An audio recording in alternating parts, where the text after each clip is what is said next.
Coba kalian bayangkan kalau itu senjata tajam. Apa kata dunia? Cobalah diperkuat lagi pertahanan pengawalannya. Apa yang Anda katakan itu sudah benar atau salah? Tolonglah Mas Gibran, klarifikasi dulu tuh. Jangan biarkan begitu.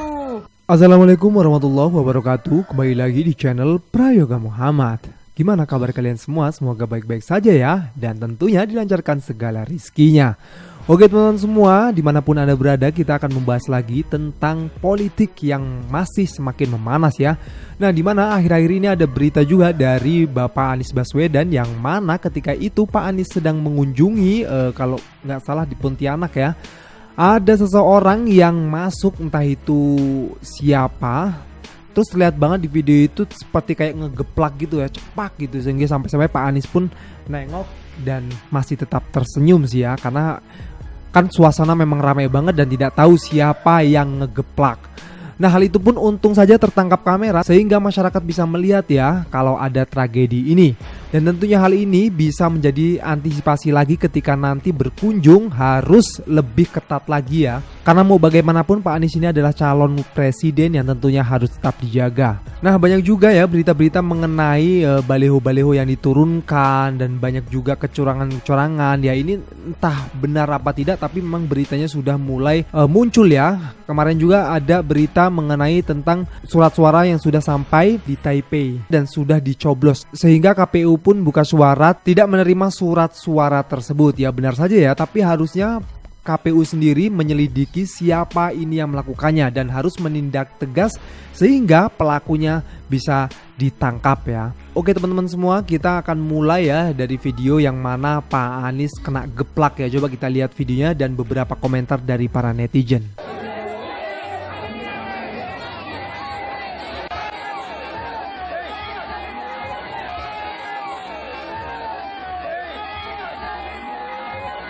Mengawal Ustadz mau ceramah saja 2-3 lapis agar tidak terjadi hal-hal yang tidak diinginkan. Ini calon presiden loh, masa dengan mudahnya menerobos pertahanan pengawalan?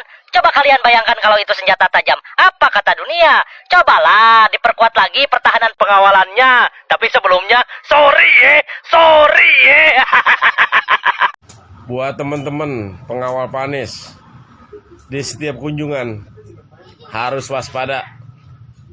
Udah mulai banyak penyusup-penyusup yang akan mencelakakan Pak Anies. Hati-hati, waspada. Jangan lengah, ya. Semangat terus. Assalamualaikum. Nah, tadi kita lihat ya di video itu ada seseorang yang masuk ke situ sepertinya sengaja. Kalau menurut gua sih sengaja ya, karena terlihat banget tuh gini ya, pak gitu kena sininya Pak Anies Baswedan. Tapi oke lah ya, nggak apa-apa ya. Mudah-mudahan kedepannya nanti akan ada pengawalan yang lebih ketat lagi. Nah, ini juga ada berita mengenai protes karena Anies dan Amin ini disebut dengan Amin. Sehingga di sini ada juga yang protes dan mencoba untuk menggugat ataupun melaporkan. Coba ini juga ada tanggapan dari netizen ya. Coba kita lihat videonya. Pertama, penggunaan istilah Amin itu sudah sejak bulan apa ya? Oh ya baru sekarang gitu. Jadi agak terlambat. Lalu yang kedua, ya memang singkatannya itu Anies Muhaimin itu bisa disingkat Amin. Kan itu bukan satu rekayasa. Kalau ditanya siapa yang mengatur ketemu Amin, Gusti Allah yang ngatur. Sehingga ketemu pasangannya Anies dan Muhaimin. Nah, jadi ya saya rasa polisi akan menggunakan akal sehat, kewarasan di dalam menindaklanjuti laporan ini. Buat yang lapor lumayan tambah tenar. Gua dengar-dengar nama Amin lagi lagi dilaporin tuh, pakai nama Amin, lagi digugat. Udah sebagai pendukung Anies nggak usah repot-repot dah, ganti aja Cimin. Tahu singkatannya Cimin? Pencinta Amin. Iya nggak? Soalnya dia udah pada panik, segala nama Amin aja digugat. Udah ganti Cimin, ntar gue usulin sama Pak Anies ya. Anies dilaporkan ke polisi karena menggunakan kata Amin. Pertanyaan gue simple, emang lu lebih pinter dari ulama-ulama di Indonesia? Ustadz Somad, Adi Hidayat, semua dukung Anies. Kalau dibilang nggak boleh gunain kata Amin karena ini politik identitas, lah KPU pas debat itu bilang haji loh, kata haji untuk nama-nama setiap capres. Itu bukannya politik identitas juga supaya orang lihat wah ini haji. Ya ini kalau menurut gue sih lucu ya. Masa ngapain gitu loh baru sekarang ngelaporin. Lagian ini kata Pak Anies tadi kan udah lama sebenarnya sebutan Amin itu. Dan ini memang kalau dicocokkan antara Pak Anies dan Caimin itu ya Amin. Aduh, ya benar kata Pak Anies tadi ya. Semoga Pak Polisi juga punya hati nurani ya, yang pastinya nggak pantas lah kayak gini harus dilaporin gitu kan. Dan juga bisa menimbulkan banyak masyarakat berkomentar yang buruk nantinya. Oke teman-teman semua, coba kita lanjutkan lagi ya. Karena dari perdebatan kemarin Cawapres juga ada yang netizen yang tetap masih berkomentar sampai hari ini pun. Coba kita lihat videonya ya. Gibran menang telak debat Cawapres. Gimana? Banyak warganet yang menilai Cawapres Gibran unggul pada debat Cawapres kedua karena nggak banyak yang menyangka performa Cawapres termuda sepanjang sejarah ini. Pertanyaan mengecoh Gibran pada babak ketiga tentang carbon capture and storage dan juga SGIE digadang-gadang menjadi senjata pamungkas anak muda ini. Permasalahan Gibran ada pada pertanyaan carbon capture and storage buat Pak Mahfud, yaitu pertanyaan yang nggak nyambung dengan tema debat malam itu. Pertanyaan ini lebih cocok disampaikan pada debat keempat karena berhubungan dengan tema lingkungan. Nah, perihal pertanyaan seputar SGIE buat Caimin ternyata berbuah sentimen negatif karena kurang dari 24 jam ada 35.500 mention buat Gibran yang 71%-nya adalah sentimen negatif. Wah, bunuh diri nggak tuh Mas Gibran nyelepet Caimin pakai SGIE. Usut punya usut strategi debat Gibran yang menanyakan istilah sulit mengikuti jejak sang bapak pada saat debat melawan Prabowo di tahun 2014. Bahkan hal ini tuh dikonfirmasi oleh Hasto Kristianto yang merupakan sekjen PDIP yang notabene adalah tim pemenangan bapaknya Gibran 10 tahun lalu. Gimana menurut kalian? Apakah Gibran MVP pada debat Cawapres tadi malam? Yang digelontorkan ke Solo sebelum saya jadi wali kota. Ini belum jadi wakil presiden saja udah nipu-nipu rakyat. Nipunya di ruang publik pula. Bagaimana kalau sudah jadi wakil presiden? Kira-kira apa yang akan dilakukannya? Waduh, Mas Gibran masih muda aja udah nipu-nipu. Tuh ada klarifikasi daripada mantan wali kota Solo tuh. Terus gimana nih respon Anda?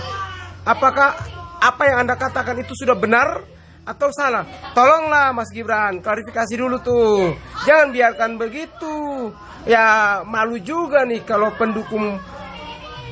pendukungmu mendengar seperti itu, bahwa ternyata yang Anda katakan itu tidak sesuai dengan fakta. Wali kota itu sudah klarifikasi bahwa apa yang Anda katakan tuh bohong. Sekian dan terima kasih. Ya itu ya imbas dari debat Cawapres kemarin yang mana masyarakat pun langsung ngulik tuh, nyari tuh data-data lengkapnya. Dan sampai hari ini pun kita belum lihat ya klarifikasi dari Gibran sendiri. Maka dari itu bisa menimbulkan fitnah juga, bisa juga membuat masyarakat akhirnya berasumsi masing-masing ya. Dan tentu itu bahaya sih ya. Dan ini juga teman-teman ya, ada pidato dari Pak Bahlil yang tentu itu membuat gue sendiri tercengang. Kok bisa seorang pejabat tinggi, seorang menteri mengatakan hal seperti itu ya. Dan coba kita lihat videonya dan ada juga komentar dari para netizen. Kita ini dulu waktu saya aktivis, waktu miskin, lihat mobil bagus kita marah, melempar aja tuh mobil. Apalagi kalau pakai mobil pengawalan, paling benci saya. Begitu punya duit, bisa beli mobil bagus, enak juga barang ini. Dulu kita mau makan bakso aja boleh, sekarang makan bintang 5 boleh, enak juga barang ini. Dulu kita benci pakai pengawal, begitu jadi menteri ada pengawal, patir juga barang ini ya kira-kira. Jadi saya mau sampaikan untuk kalian, jangan coba-coba bilang bahwa kita oligarki atau yang oligarki itu gak bagus. Tunggu kalian, saya mau tunggu. Begitu suatu saat kalian jadi pejabat, jadi orang kaya, mungkin kelakuan kalian akan lebih jahat daripada saya. Bahlil, saya tahu Pak, Bapak dulu aktivis, kantongnya kempis. Saya juga tahu Bapak dulu mahasiswa, nggak punya apa-apa. Tapi nggak semua pemuda mahasiswa harus seperti Bapak, yang kalau sudah jadi pejabat, bilang oligarki itu enak. Nggak semua juga mahasiswa, nanti kalau mereka sudah jadi orang kaya, jadi pejabat, bakal lebih jahat dari Bapak. Itu Bapak sendiri loh yang bilang, nggak semua Pak. Janganlah menyimpulkan orang lain dengan apa yang Bapak lakukan dan Bapak alami saat ini. Jangan Pak. Menteri Bahlil mengatakan, begitu kalian menjadi pejabat, jadi orang kaya, mungkin kelakuan kalian akan lebih jahat daripada saya. Tunggu. Ada jawabannya. Hihi. Semua tergantung a man behind the gun. Pisau di tangan seorang koki akan menjadi karya seni kuliner yang menggiurkan. Pisau di tangan seorang penjahat akan menjadi tindak kriminal yang memakan korban. Jika kekayaan dan jabatan di tangan saya, maka tidak akan ada lagi jalan rusak yang diabaikan. Itu kata calon dewan. Sorry ye. Nah, tuh harusnya jadi pejabat itu memikirkan rakyat, bagaimana rakyat bisa hidup sejahtera, bukan malah justru memikirkan dirinya sendiri dan keluarganya sendiri, sehingga sampai-sampai bicara di depan umum seperti itu, Bapak. Aduh, kacau sekali nih ya. Nah, kalau menurut kalian pribadi gimana, teman-teman? Komen ya di bawah ini ya, kasih pendapat kalian ya yang paling epic. Oke teman-teman, bentar lagi kita akan memilih seorang sosok presiden ya, dan itu pilihan itu cukup membuat kita bingung kan ya, kita harus memilih siapa. Tapi setidaknya kita itu memilih sesuai dengan apa yang hampir-hampir mirip dengan keinginan kita ya. Dari 3 kandidat ini kita pilih nih siapa yang paling mirip-mirip dengan keinginan kita. Coba kita dengarkan penutupan dari Pak Anies Baswedan. Ketika kita yang memiliki pengetahuan atas isu, yang memiliki kepedulian atas arah Indonesia ke depan, memilih untuk diam, maka hasil pemilu akan ditentukan oleh mereka yang tidak memiliki pengetahuan yang lengkap. Mereka kemungkinan besar akan memberikan ruang kepada kampanye-kampanye yang sifatnya artifisial yang mendominasi percakapan publik. Sesungguhnya kita berhadapan dengan situasi Pilpres ini soal arah Indonesia ke depan. Tapi akan ketemu dengan situasi seperti yang dialami oleh Ibu Eka tadi. Mengambil keputusan karena saya menyukai saja. Tapi belum tentu tahu apa gagasannya, belum tentu tahu apa keputusannya yang pernah dikerjakan di masa lalu dan mungkin dikerjakan masa depan. Karena itu saya menganjurkan kepada teman-teman yang punya kepedulian atas ide dan gagasan untuk memanfaatkan hak pilihnya untuk menentukan Indonesia ke depan. Kenapa? Karena Anda punya pengetahuan, Anda punya kepedulian, Anda punya concern tentang isu. Karena itu saya mengajak pada teman-teman semua di sini. Pemilu walaupun diikuti hanya 30% penduduk, maka 30% inilah yang menentukan hasilnya dan yang 70% hanya menonton dan merasakan konsekuensinya. Bagi yang 70% jangan dibuang kesempatan untuk menentukan itu. Jadi buat teman-teman di sini, saya tidak meminta Anda untuk memilih Anies, saya tidak meminta Anda untuk berkampanye untuk Anies, tapi saya meminta Anda untuk jangan sia-siakan hak pilih Anda karena ini menentukan masa depan kita semua 5 tahun ke depan.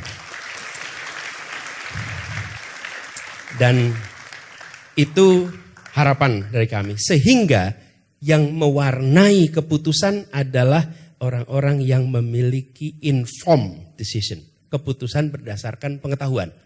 Keputusan berdasarkan apa yang mereka miliki. Nah dengan begitu harapannya nanti Pilpres ini, Pileg ini akan bisa membawa Indonesia pada kondisi yang lebih baik.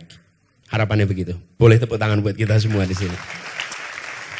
Jadi untuk semuanya, teruntuk kita semua masyarakat Indonesia, jangan sia-siakan pemilihan presiden kali ini ya. Karena ini sebagaian penentu untuk majunya negeri ini. Mudah-mudahan yang terpilih nantinya menjadi presiden yang benar-benar amanah dan bisa membawa negeri ini, Indonesia ini menjadi Indonesia yang lebih baik dan maju tentunya. Oke teman-teman semua, jangan lupa komen kritik kalian di bawah ini ya. Jangan lupa juga untuk like, subscribe channel ini. Sekian dari gua Prayoga Muhammad. Wassalamualaikum warahmatullahi wabarakatuh. Salam akal sehat.